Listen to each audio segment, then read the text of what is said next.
A question about projection on other people.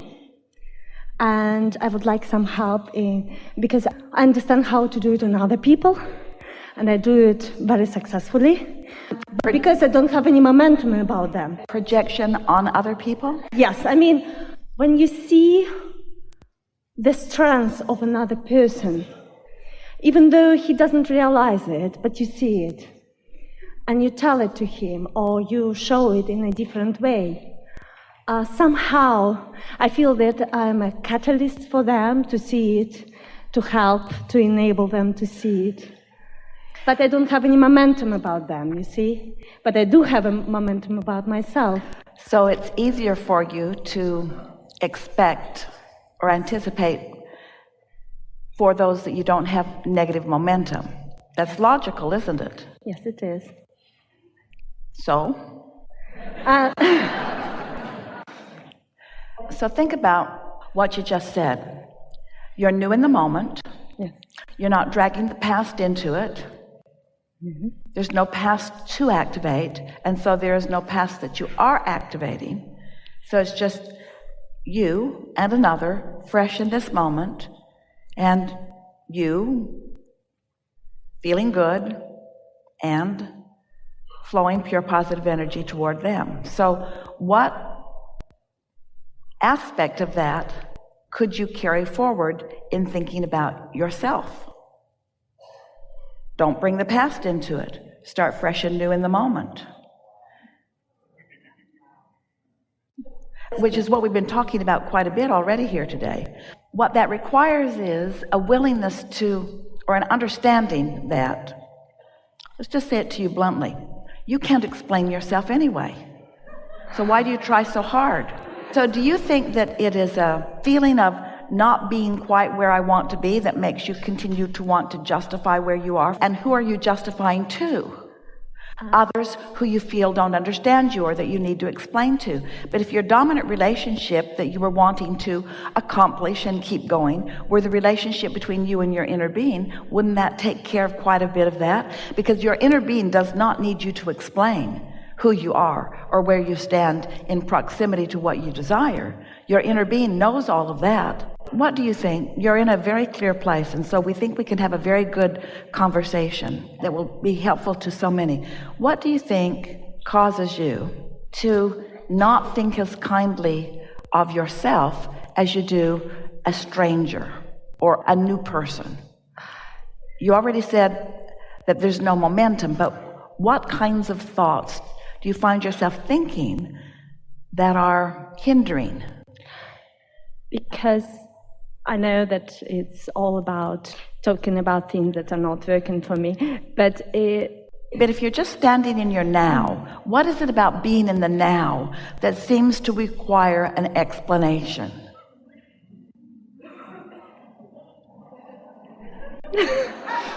It's an interesting question. Part of it's wanting to get to know each other. We get that. But after a while, you sort of have gotten to know each other. What do you believe you are continuing to try to explain? What's the explanation about? Why do you want to explain it to someone else? Or are you really explaining it to yourself and they're just listening in?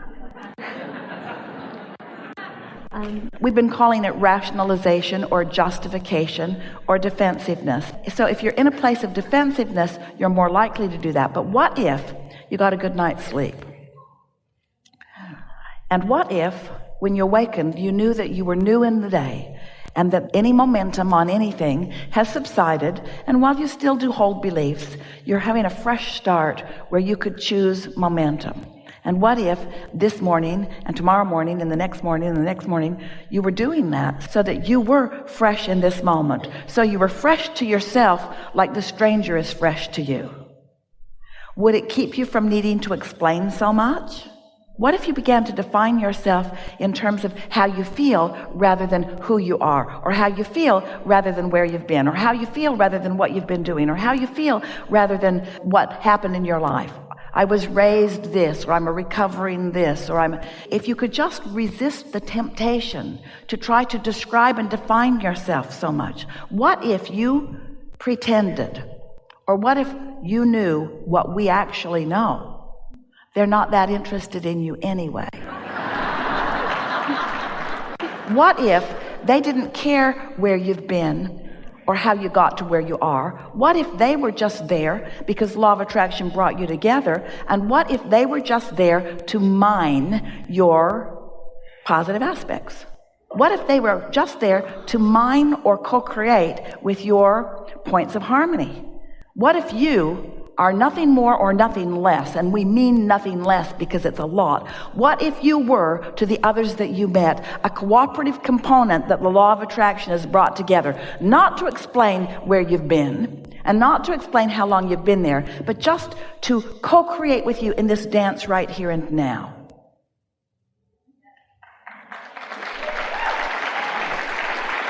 So you're tuned in, tapped in, turned on. Your inner being is flowing through you. Your inner beings are dancing with their inner beings. Everybody knows vibrationally who everyone is. And now what? Not where we've been, how'd we get here? Now what? Where are we going? Now what? Now what? And when you meet with someone and you say, now what? And they say, oh, yesterday. And you say, no. Now what? Oh, last week. No. Now what? Now what? Now what? Now what? Now what? Now what are we going to co-create together? What is the best of me and the best of you going to do here and now? Now what? Now what? I really like this idea that everybody is here to see something good about me. I really like that. Even better said, everyone who comes into your experience has come by law of attraction, and so there is benefit for you and benefit for them, because things are always working out for me's. For me's, for me.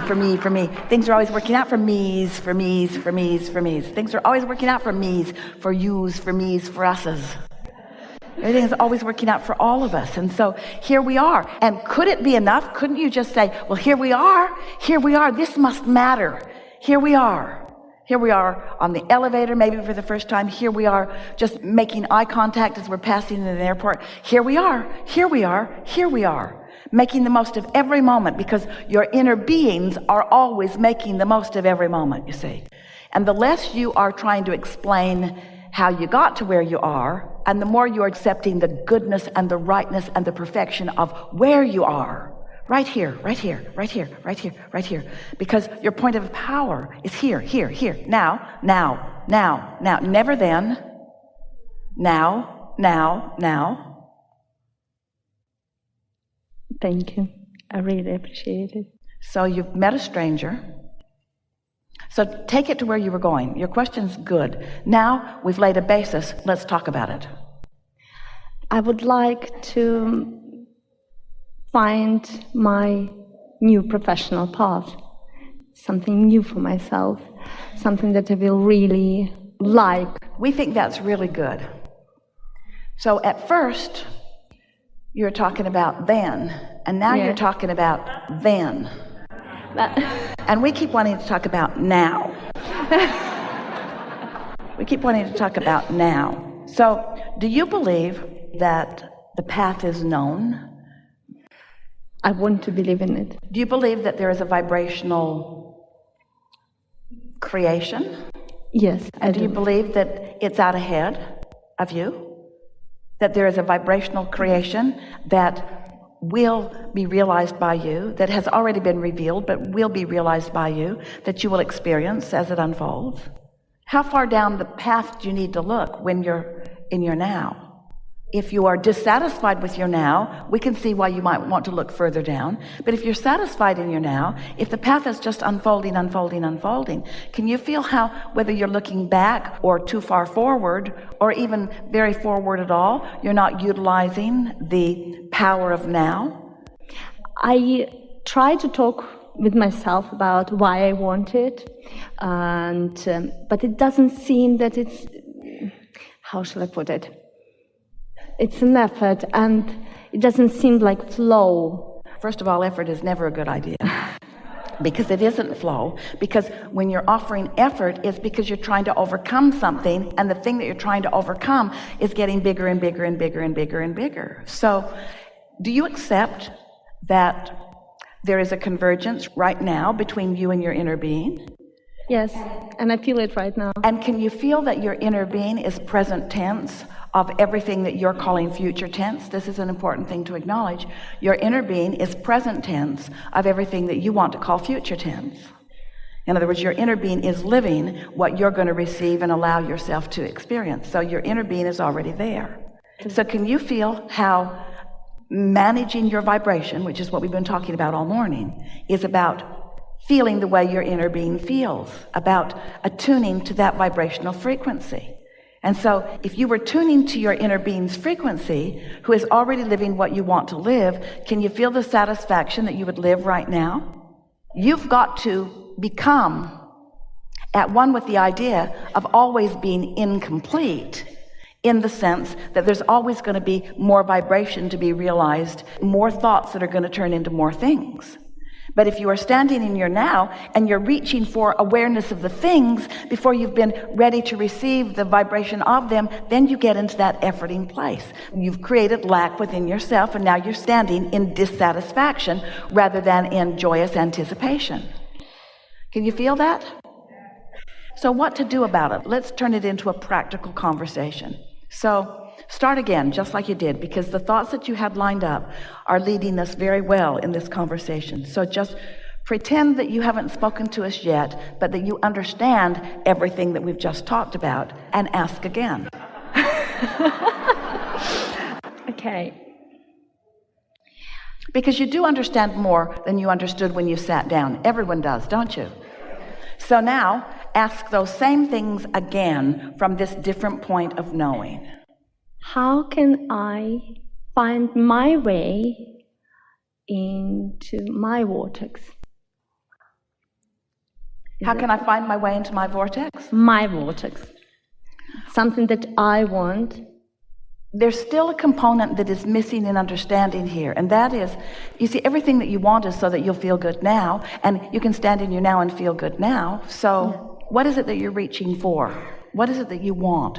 Is there something that still feels unfulfilled? Because that's the way your question keeps coming out. You just say in another way, there's something I want that I don't have, and we say you can't get there from here. Okay, let me ask it again. How can I get from where I'm not wanting to be to someplace that I'm wanting to be? Well, you can't get there from there. Well, let me ask it in another way. Well, how can I get over there? Because I don't really like being over here. Well, you can't get there from there. Well, so how can I improve my life? You can't improve your life because you're aware that improvement needs to be made. Well, how can I compensate for the things that didn't go well? You can't, because your awareness that they didn't go well is going to keep them not going well. All right. How can I get to where I want to be? By being happy where you are. By being happy where you are. But how can I be happy where I are when there... How can I be happy where I are when there are so many things missing from where I are? By being happy with the things that are already where you are. By feeling the power of your present. By utilizing your present in the only way that you can. The only thing that you can do, the only power that you have, the only creative power you have, the only ability you have to deliberately create, the only effective thing that you can do is to sync up with Source. That's all you can do. Sync up, sync up, sync up, sync up. All the other work's been done. Sync up. And then follow the impulse. Period.